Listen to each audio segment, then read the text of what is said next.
My name's Ethan. I'm 38. And I used to believe that love was about patience.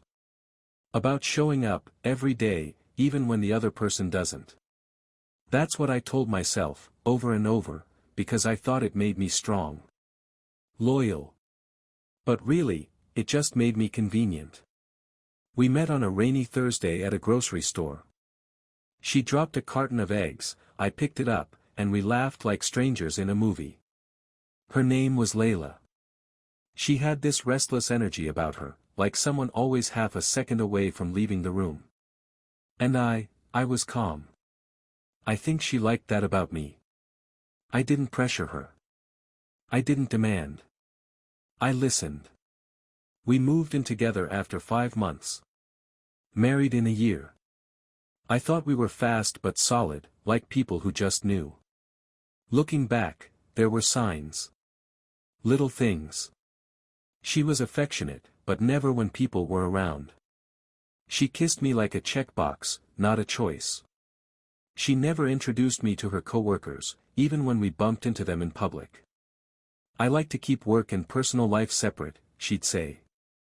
I believed her. But I remember this one specific Sunday. We were in the living room, both reading. Well, I was reading. She was on her phone. Smiling. Typing fast. Her eyes never lifted. I joked, "Texting your secret boyfriend," and she replied without looking up, "He's not texting back yet." We both laughed. Or maybe just I did. After that, things blurred. I stopped paying attention. Or maybe I started avoiding attention. There's a difference. She'd come home late. Always with an excuse ready. Maya had a crisis, I stayed after to finish the month-end report, traffic was awful. But something in her face always felt light. Like she'd just been somewhere she wanted to be, and now she was here, where she had to be. Still, on the nights when she was free, she was wonderful. She'd bring home my favorite food. Massage my neck. Fall asleep with her head on my chest, just like in the early days. And I clung to that version of her. The soft version. The one I thought I could still reach. I didn't realize I was only being loved in the other hours. When her real world was unavailable. When the man she actually wanted was too busy to answer. I think I really started to feel it the night she asked me to take a solo weekend trip, to clear my mind. She even booked the Airbnb. Told me she'd stay behind and organize the house. She hugged me a little too tight when I left. And when I came back 2 days later, early, unannounced, I didn't find chaos. I didn't find her crying or drinking wine or binge-watching something on Netflix like she usually did alone. I found a wine glass in the sink. A second one drying on the rack. A folded t-shirt in the bathroom that wasn't mine. And a single long brown hair on my pillow. Layla is blonde. She came home a few hours later, smiling like nothing happened. And I pretended not to notice. Because at that point, I wasn't ready to see it. To really see what she was doing. But I would. And when I finally did, it wouldn't be her lies that broke me. It would be the truth in her eyes when she didn't even try to deny it. The thing about betrayal is that it never screams. It whispers. Repeats. Becomes routine. You don't find it like a bomb, you feel it like a draft in the room. Always there. You just weren't paying attention. After the solo trip, I started noticing patterns. I didn't want to, but once you stop lying to yourself, your whole life turns into evidence. Layla would only initiate intimacy after long silences, like she was apologizing for something I didn't know I should be hurt by. She started dressing nicer on Thursdays. Perfume I hadn't smelled before. Makeup just slightly heavier. And she always left the house at exactly 6:10 p.m., Pilates, she said. But when I offered to drive her once, she snapped, "It's my 1 hour to breathe, Ethan. Can't I have that?" I backed off. Like I always did. Like I was trained to do. But something inside me clicked. And not in a healthy way. I started watching her. Quietly. Keeping notes on my phone like some amateur detective. Thursday. Left at 6:10. Came back at 8:47. Smelled like tobacco, she doesn't smoke. One night, I checked her car when she fell asleep. In the glove box, a lighter. Not ours. In the back seat pocket, a crumpled receipt from a downtown steakhouse. Dinner for two. My throat closed. Not because I knew. But because I still hoped I was wrong. I stared at her while she slept. Her mouth slightly open, her breath soft. The same woman I'd planned kids with. Had built a deck with. Cried with when her mom passed. And now. I couldn't even recognize the way she touched me. Like she was mimicking what love should look like. I wasn't her husband anymore. I was her cover story. And then came the message. It was a random Tuesday. I was working late, scrolling through files on our shared laptop. She'd logged into her email and left it open. I wasn't snooping, not at first. But then a notification popped up. Can't wait for Thursday. Miss the way you taste. No name. Just a lowercase t at the end. I froze. My fingers tingled. Not from rage. From confirmation. Because I wasn't crazy. I wasn't paranoid. I was right. That's what hurt the most. I didn't confront her that night. I saved the email. Forwarded it to myself. Then I deleted the original. And I sat in the dark, wondering why I felt more relieved than heartbroken. Because now I had something. Now I had proof. But proof doesn't mean peace. And I was about to learn that knowing the truth and living with it are two very different things. I started planning without knowing I was planning. No grand revenge. No big speech. Just preparation. I stopped asking her where she was going. I stopped offering to cook dinner. I didn't text her during the day. And the less I did, the sweeter she became. That's what really messed with my head. The more I pulled away, the more she leaned in. She started buying my favorite coffee again. Leaving notes on the fridge, "Have a good day, love." One night, she curled up next to me in bed and whispered, "You've been quiet lately." I like it. You feel more grounded. I smiled in the dark. But inside, I was drifting further than ever. The hardest part wasn't the betrayal. It was the performance. She didn't even seem guilty, just careful. Calculated. Like she was managing a calendar, making sure no worlds collided. I wasn't her husband. I was her buffer. Her backup plan in case he failed to show. I knew she saw him on Thursdays. I confirmed it when I followed her once, at a distance. She never went to Pilates. She drove across town, parked near a building I didn't recognize, and walked straight into a condo lobby with a wine bag. I waited an hour. Then 2. Lights on. No movement. I knew he was in there. She left just before 9. Hair messy. Eyes glowing. When she got in the car, she looked in the mirror and practiced her smile before pulling out. That image still lives in my head, burned like a scar I didn't ask for. I didn't say a word when she got home. I just watched her walk into the house I built for her. Watched her kick off her shoes and tell me she missed me. Then she kissed me. Like a man who'd waited patiently. Like I should be grateful. I kissed her back. Like a man who knew everything, and wasn't ready to show it yet. That's when I realized. This wasn't about getting her to confess. It was about getting me to stop pretending. So I started making copies. Of everything. The email she thought I never saw. Photos from the condo building, date and time stamped. The second receipt I found, a Valentine's dinner I didn't attend. I bought a burner phone. Sent it all to myself. Labeled everything under a folder called "When I'm Ready."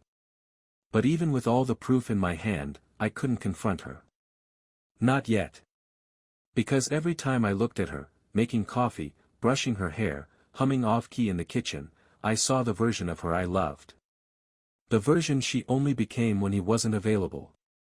That's what broke me. Not her lies. But the truth that I was only useful in his absence. And deep down, I think she knew I knew. And she was waiting for me to say it. But not yet. Not while her Thursday nights were still free. It happened on a Monday. Which somehow made it worse, because Mondays are supposed to be routine, dull, predictable. But this one? It snapped something in both of us. We were sitting at the dinner table. Chicken, rice, some kind of fancy salad she picked up. She poured us wine. She was humming. And then, just as I reached for my fork, she said, "You've been following me, haven't you?" I froze. She didn't look angry. Not even surprised. She sipped her wine, stared at me over the rim of the glass. Calm. Cold. "I saw your car Thursday.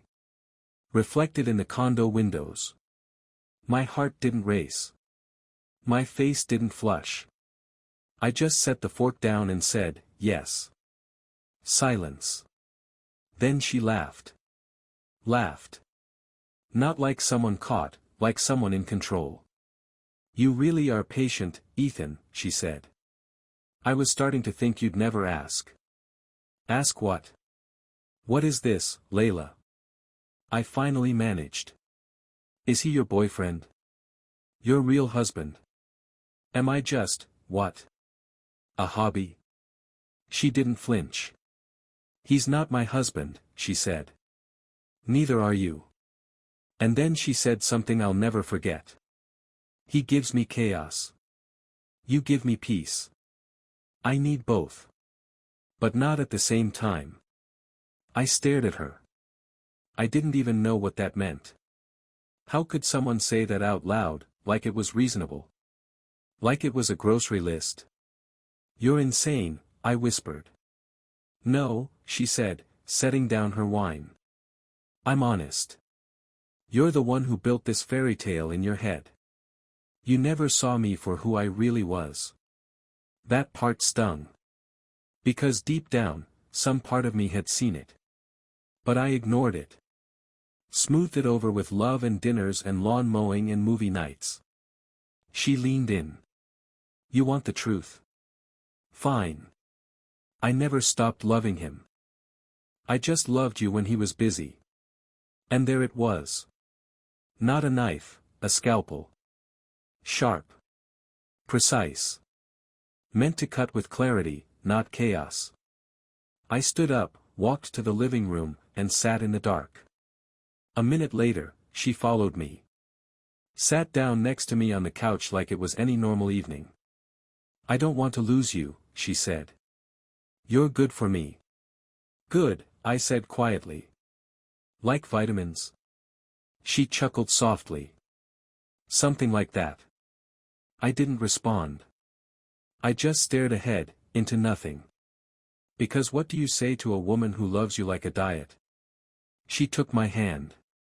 I didn't pull away. And in that moment, I realized. She didn't fear being caught. She feared being left.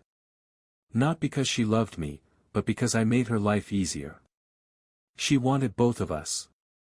But she didn't want either of us to want someone else. And suddenly, I had a new plan. Not to punish her. But to show her what happens when the quiet one finally walks away. I stopped sleeping next to her that Thursday. No fight. No speech. I just moved into the guest room and said I needed better sleep. She raised an eyebrow but didn't question it. That's the thing about people like Layla, they don't panic when you start pulling away. Not at first. They think you'll come back, like always. Because they've trained you to do exactly that. But this time, I didn't. I changed the passwords on my personal accounts. Opened a private bank account. Moved my important documents into a locked drawer at work. She didn't notice. She was too busy texting in the bathroom again, whispering in the kitchen, deleting her call logs. The house felt colder. Not because of the weather, because the illusion was finally gone. I no longer looked at her and saw a future. I saw a contract I never signed, one where I paid the bills and kept the peace, and she slipped in and out of my life depending on someone else's availability. But the most dangerous part? She started trying again. She cooked more. Wore the earrings I once bought her on a road trip to Colorado. She'd stand in the hallway, just watching me, like she was studying how much damage she'd done. And then came his mistake. A package arrived at our house. No return address, just her name. She wasn't home, so I opened it. Inside, a framed photo of her, in lingerie I'd never seen, sitting on his lap. His arms wrapped around her waist. Both smiling, smug, careless. No note. Just the picture. Almost like a warning. Or a message, she's mine now. Stop pretending. When she got home, I handed it to her. Said nothing. She froze. For the first time in months, maybe years, I saw actual fear in her eyes. Where did you get this? She whispered. It came today, I said. I figured it was for you. She stared at the photo like it might bite her. Then walked to the kitchen and poured herself a drink with shaking hands. For the first time, she looked cornered. And that's when I knew, the balance had shifted. She no longer had control. She didn't know what I would do. What I would say. Whether I'd show it to her family, her job, post it online. But I didn't threaten her. I didn't even mention it again. I let silence do the work. Because silence unnerves people like her more than screams ever could. She started checking my phone when I was in the shower. Reading my emails. Asking who Olivia was when she saw a message from my HR rep. I didn't defend myself. I let her spiral. Let her feel what I felt. Let her imagine the betrayal, even if it wasn't real. Because the truth? I wasn't looking for revenge anymore. I was looking for the door. And I was almost ready to walk through it. It happened slowly. Like watching a dying fire, not with flames, but with silence. And then, one day, the silence starts to feel peaceful. She began hovering. The same Layla who once rolled her eyes when I asked about her day was now sitting across from me at dinner, asking about mine. She brought up old memories, our first trip, our dog that passed, the night we got caught in the rain and danced in the driveway. And I nodded. I smiled. I even laughed. But inside, I was somewhere else entirely. Because love, once broken that badly, doesn't come back with memories. It doesn't even die with screaming. It dies in disinterest. She became jealous. Started questioning my texts. Who's calling you at 10 p.m.? Started checking the trash for receipts. Started staying home on Thursdays. But it wasn't guilt that kept her in, it was fear. Not fear of losing me. Fear of losing what I provided. One night, she broke. Completely. I came home late from work. I'd gone to a bar with some guys from the shop. Nothing wild, just beers and loud music. I turned off my phone for once. Didn't check her messages. When I walked in, she was on the couch, eyes red, mascara smudged, wine bottle half empty. Where were you? She asked. I shrugged. Out. With who? Friends. She stood. Why didn't you answer me? I looked at her, really looked, and said, because I didn't feel like it. Her lip trembled. You're punishing me. I sat on the armchair across from her. No. Just, done pretending. Tears came fast after that. She dropped to her knees, crawled over to me, actually crawled, and put her head in my lap. Ethan, I messed up. I know that. I was stupid. I was selfish. But please, don't leave me. Her voice cracked. She was shaking. Sobbing. And for a moment, just a moment, I remembered the girl from the bookstore. The one with messy hair and warm eyes who made me feel seen. But that girl was gone. And the woman crying in front of me? She didn't miss me. She missed the version of her that existed when I was still devoted. She missed being adored. Not loving. I touched her hair gently. Layla, you don't love me. You love what I do for you. She clutched my leg. No. I do. I just got lost. I didn't know how to stop. He was just. You chose him, I said softly. And when he was busy, you chose me. Her sobs deepened. Please. Just tell me what to do. I'll fix it. I swear. But there was nothing left to fix. Because for the first time since all of this began, I didn't feel pain. I felt clarity. And it was quiet. Dead quiet. That night, I didn't sleep on the guest bed. I slept in a hotel. And I didn't tell her where I went. Because now, she was the one left waiting. And I was the one who stopped checking in. I didn't go back the next morning. I checked out of the hotel, drove to my brother's place 2 hours away, and told him everything. Not the sugar-coated version, the real one. The silence. The cheating.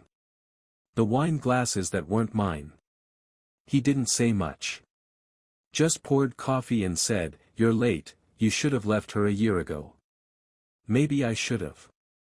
But pain has a way of disguising itself as duty. And I had worn that disguise so long, I forgot what my own face looked like. Back at the house, I didn't pack everything. Just what mattered. My journals. My tools. The photo of us on the cabin trip, the one where I was smiling for real. I left the rest. She texted 27 times. Called 10. Then came the voicemail. Ethan, please. Come home. You don't even have to talk. Just be here. I'll do better. I'll be better. Just, don't disappear like I don't matter. But here's the thing, she didn't want me. She wanted the comfort I provided. The backdrop to her mess. She wanted her life balanced, even if it meant I was bleeding in silence as long as she never had to hear it. So I did the one thing she never expected. I left quietly. No accusations. No revenge posts. No forwarded emails to her boss. Just a printed photo, the one that arrived in the mail, and a single yellow sticky note attached to the glass frame. It read. He was lucky. I was loyal. And now we're both gone.